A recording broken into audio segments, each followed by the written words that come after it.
오늘도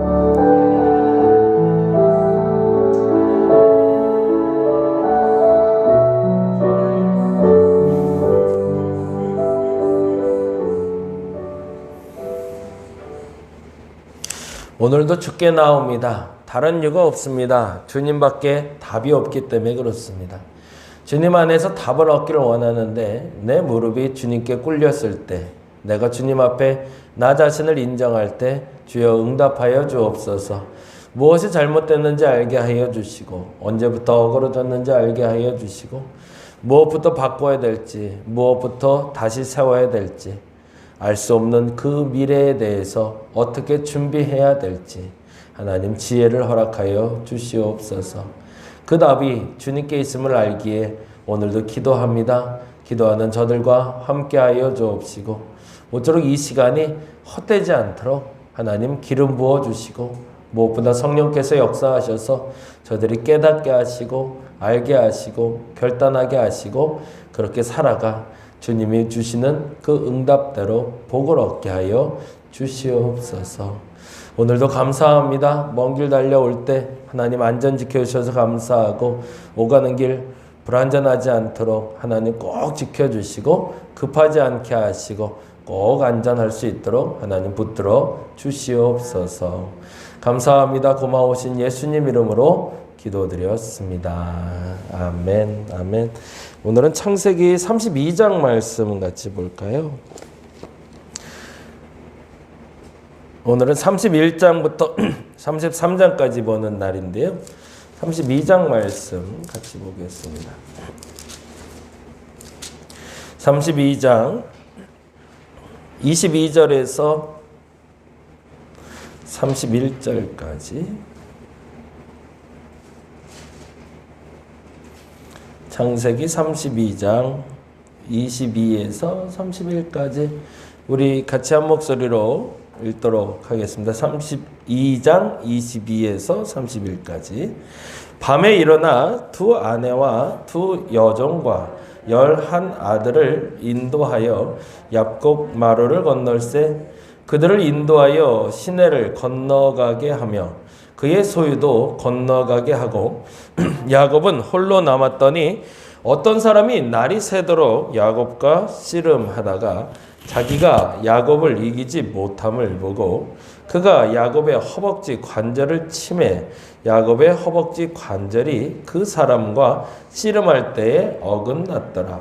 그가 이르되 날이 새려하니 나로 가게 하라. 야곱이 이르되 당신이 내게 축복하지 아니하면 가게 하지 아니하겠나이다. 그 사람이 그에게 이르되 내 이름이 무엇이냐? 그가 이르되 야곱이니이다. 그가 이르되 내 이름을 다시는 야곱이라 부를 것이 아니요 이스라엘이라 부를 것이니 이는 내가 하나님과 및 사람들과 겨루어 이겼음이니라. 야곱이 청하여 이르되 당신의 이름을 알려주소서. 그 사람이 이르되 어찌하여 내 이름을 묻느냐 하고 거기서 야곱에게 축복한지라. 그러므로 야곱이 그곳 이름을 브니엘이라 하였으니 그가 이르기를 내가 하나님과 대면하여 보았으나 내 생명이 보존되었다 함이더라. 그가 브니엘을 지날 때에 해가 돋았고 그의 허벅다리로 말미암아 절었더라. 아멘. 거기까지만 읽을게요. 31장, 32장, 33장 보는 날인데요. 31장은 라반을 떠난 이유에 대해서, 외삼촌 라반의 집에서 왜 나왔을까? 그 질문을 가지고 읽어보시면 좋을 것 같아요.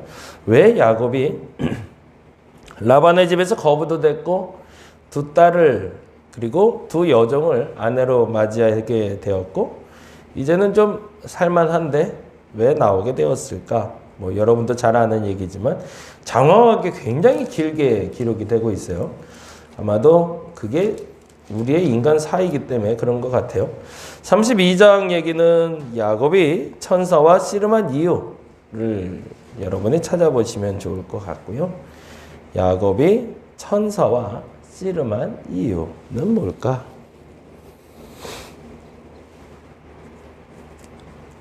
그리고 33장에서는 에서와 야곱이 만남이 주는 의미는 에서와 야곱의 만남이 주는 의미는 뭘까?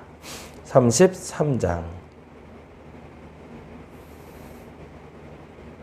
네, 그렇게 크게 나눠서 한번 찾아보시면 좋겠고요. 어저께도 말씀드린 대로 크게 세 가지로 관찰 질문, 그리고 두 번째가 뭐였죠? 해석 질문, 세 번째가 적용 질문을 해보자고 그랬죠.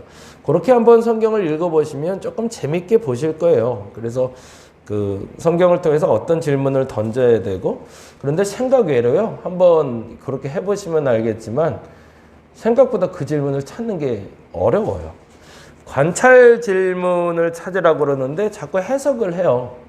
그래서 먼저 해석을 해놓고 관찰을 하니까 이게 곡해되거든요.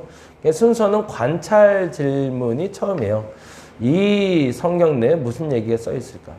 어저께는 이제 남원에 계신 분이 질문이 와서 대답을 드렸는데 한번 여러분도 한번 해보세요. 창세기 30장 얘기를 가지고 질문을 했는데 30장에 야곱의 출산 과정에 대해서 질문해 보라고 하셨잖아요. 오늘 출산 순서를 자세히 보니 조금 흥미롭기는 한데 아직 그 의미는 잘 모르겠어요. 출산 순서 레아, 라헬, 빌하, 레아, 실바, 레아, 라헬. 출산하는 것을 보시고 그것을 질투한 라헬이 시녀들을 드리게 하고 그것을 보고 또 레아가 시녀를 드리게 하고 출산 과정의 여인들의 질투에 의해서 이루어지는 것 같은데 이 안에 우리가 발견해야 될 하나님의 뜻은 무엇일까요? 여러분은 어떻게 생각하시나요? 여기서 첫 번째 관찰 질문을 던지면 그 질문은 뭐라고 던지면 좋을까요? 창세기 30장의 질문은? 여러분이 한번 생각을 해보세요. 제가 던진 질문은 그거였어요. 누가 누구를 낳았을까? 레아가 누구를 낳고 라헬이 누가 낳고 빌하가 누구를 낳고 실바가 누구를 낳았을까? 그래서 엄마가 누구고 아들이 누군지, 엄마가 누구고 딸이 누군지를 한번 적어보는 거죠. 그게 관찰 질문이죠. 관찰 질문은 성경에서 답이 찾아져야 되는 겁니다.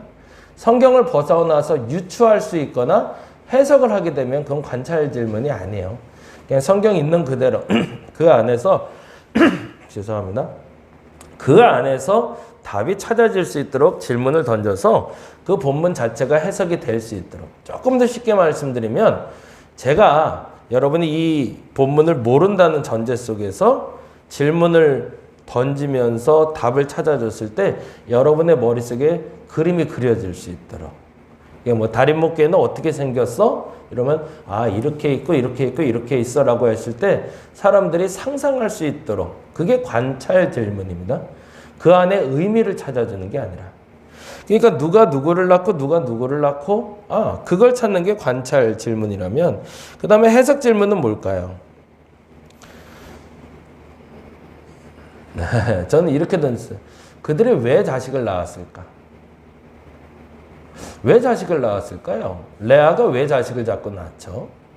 시작의 동기는 라헬이 사랑받고 있는데 사랑받는 이유가 자기에게 아이만 있으면 남편의 사랑을 가져올 수 있을 것 같은. 그건 뭐죠? 아이가 레아의 도구가 된 거죠. 자녀를 낳는 이유를 생육하고 번성하고 땅에 충만하라는 건 하나님의 명령이고 그 명령에 복종하여 복을 누리기 위함입니다. 그게 아이를 낳는 목적이죠. 그런데 레아와 라헬이 빌하와 실바가 아이를 낳는 이유는 뭐예요? 철저하게 도구화된 거죠. 누구를 위해서? 내가 복받기 위해서. 나를 위해서 자녀들이 희생돼 가고 있고요. 그러다 보니까 레아, 라헬, 그리고 빌하, 실바는 어떤 상황이죠? 넷이 다 서로 경쟁하고 서로 원망하고 서로 불평하고 서로 견제하는 세력으로 형성될 수밖에 없었던 거예요. 그렇게 11아이를 낳게 된 거죠. 그리고 나서 이제 길을 떠나다가 이제 마지막에 막내까지 낳게 되는 장면이 나오는데 그러면 적용 질문이 바로 나올 수가 있겠죠. 적용 질문은 뭐죠? 제가 던진 질문은 이렇게 던졌었어요. 아이를 낳는 이유가 뭔가? 우리가 아이가 있는 이유는 뭔가? 그러면 이제 정답은 이렇게 되겠죠. 제가 찾은 정답은 그들이 낳은 아이들이 왜 그렇게 서로 비교하고 원망하고 살게 되었는지를 알게 되는 거죠. 왜 11아이들이 요셉을 그토록 미워했고 그렇게 서로 싸우고 서로 비방하고 서로 원망하고 서로 편들어주지 않는 사람들이 됐을까? 결국엔 부모가 낳을 때부터 그 마음이었던 거죠. 자녀들이 하나 돼서 너희들이 형제끼리 화목하게 살아. 이거는 안중에도 없는 거죠. 어떻게든 내 아이가 남으로 말미암아 내 남편의 사랑을 내가 독차지하는 게 목적이었기에. 그러다 보니까 자녀들도 어떻게 하면 아버지에게 칭찬받을까? 어떻게 하면 면피죠. 빠져나갈 수 있을까만 고민하고 사는 아이들로 자라가게 됐던 거죠. 그런 식으로 여러분이 찾아주시면 돼요. 이거는 그냥 제가 찾은 거고요. 여러분도 동일한 본문을 보면서 그 본문 속에서 어떻게 관찰하고 어떻게 해석하고 어떻게 적용해야 되는지를 단답형으로 찾는 것이 아니라 질문을 던져보는 게 매우 중요하세요. 성경 읽는 방법 알려드리려고 하는 거니까요. 그렇게 읽으시면 오해되거나 곡해될 해석이 좀 최소화돼요. 그리고요, 참 재미있는 거, 그리고 중요한 건요, 어제도 말씀드렸지만, 그래서 모르겠는 건 물음표 해놓으세요. 깨닫게 하시는 건 성령이죠. 깨닫게 하시는 건 내 의지와 내 지식이 아니에요. 그게 내 의지와 내 지식일 때는 죄송하지만 또 다른 잘못된 해석이 나올 수 있습니다. 그러니까 성령께서 보여주실 때까지 잘 모르겠으면 그냥 모르겠다 그러고 넘어가세요. 성경 한 번 보고 말 거 아니니까. 그렇게 계속 보시다 보면 정확히 말하면 오늘 내게 하나님이 주시고자 하는 말씀을 찾으실 수 있을 겁니다. 이해가 되시죠? 네, 조금 더 쉽게 이해하려고 하는데 잘 설명했나 모르겠습니다. 32장 말씀 오늘 보겠습니다. 야곱, 너무나 잘 아는 야곱의 이야기인데요. 그러면 오늘도 동일하게 질문을 던져보는 거죠. 야곱의 씨름이라고 제목을 붙일 수 있겠죠. 야곱이 천사와 씨름하더라고. 우리가 너무나 잘 아는 본문이에요. 그럼 관찰 질문을 던져야겠죠. 관찰 질문은 뭐가 될까요? 야곱이 누구랑 씨름했습니까? 이렇게 하면 되죠. 근데 눈 씻고 찾아봐도 그 누구는 사실은 나오지는 않아요. 그렇죠? 심지어 이름까지도 물어봤는데 왜 어찌하여 내 이름을 묻느냐라고 얘기하고 그냥 가버려요. 그러니 그가 누군지는 모르겠다라고 적는 게 맞는 거죠. 그렇죠? 만일에 이 관찰 질문을 던졌는데 거기에 하나님의 사자, 하나님 이렇게 적었으면 이건 오답이에요. 정답이 아닌 거예요. 관찰 질문에서 던진 답은 어디서 찾아야 된다? 성경에서 찾아야 된다. 그러니까 우리가 지금까지 했던 게 오역이었던 거죠. 그렇게 찾아왔던 건. 하나님과 씨름한 게 아니라 홀로 남았는데 어떤 사람이 왔어요. 그럼 어떤 사람이 씨름한 대상이에요. 근데 왜 씨름했는가죠? 왜? 그게 이제 그 해석 질문이 되는 거죠. 왜 씨름했을까? 이제 곰곰이 쭉 찾아보면 답이 좀 나오겠죠? 뭐 때문에 씨름하게 되는 거죠? 야곱이 복을 받기 위해서인가요? 아니요. 야곱이 복을 받기 위해서가 아니라 다른 이유가 있었습니다. 32장 7절 읽어볼까요? 32장 7절. 이제 해석 질문은 어디로 가야 되냐면 성경의 배경으로 가야 되겠죠. 왜 이 사람이 홀로 남았고 그 약곡강에서 왜 이러지도 못하고 저러지도 못하고 한 사람 부여잡고 저러고 있었을까? 이유가 나오는데 32장 7절에 보니 이렇게 되어 있습니다. 같이 한번 읽어볼까요? 야곱이 심히 두렵고 답답하여. 거기다 줄을 좀 쳐놓죠. 이게 힌트가 되는 단어가 됩니다. 야곱이 심히 두렵고 답답했대요. 왜 심히 두렵고 답답했을까요? 네, 형을 만나기로 했거든요. 야, 그놈의 인연은 도대체 뭐길래 이렇게 평생 나를 쫓아다니며 괴롭게 하냐고 타박을 했겠죠. 야박스럽게도 10년, 20년이 지나면 이제는 좀 잊혀져야지 어떻게 이렇게 형 생각만 하면 이렇게 벌벌벌 떨릴까. 그래서 이것을 해결하기 위한 방법이 사실은 8절, 9절, 10절인데요. 같이 읽어봅니다. 이르되 에서가 와서 한 떼를 치면 남은 한 떼가 피하리라 하고. 무슨 얘기예요? 형이 분명 나를 공격하리라라고 생각한 거죠. 누구 생각이죠? 예, 철저하게 이건 야곱 생각입니다. 에서 생각은 몰라요. 성경에 기록된 대로 보자면 야곱만 혼자 겁나 있어요. 그리고 야곱만 혼자 벌벌 떨고 있는 거죠. 이유는 뭐예요? 에서가 나를 치러 올 것 같고요. 그래서 한 때, 두 때, 세 때로 나눠서 가는데 한 때를 치면 남은 한 때가 피하리라 하고 9절에 야곱이 또 이르되 내 조부 아브라함의 하나님 내 아버지 이삭의 하나님 여호와여 주께서 전에 내게 명하시기를 내 고향 내 족속에게로 돌아가라 내가 내게 은혜를 베푸리라 하셨네. 이제야 생각나는 거죠. 이게 두 가지가 이제 걱정이 되는 거죠. 하나는 형을 만나는 건 세상 두려운데 근데 하나님의 약속은 돌아가라 하셨으니 어떻게 하는 게 맞는 거예요? 두려우니 멈춰야 되는 건가요? 두려워도 가야 되는 건가요? 두려워도 가야 되는 게 맞는 거죠.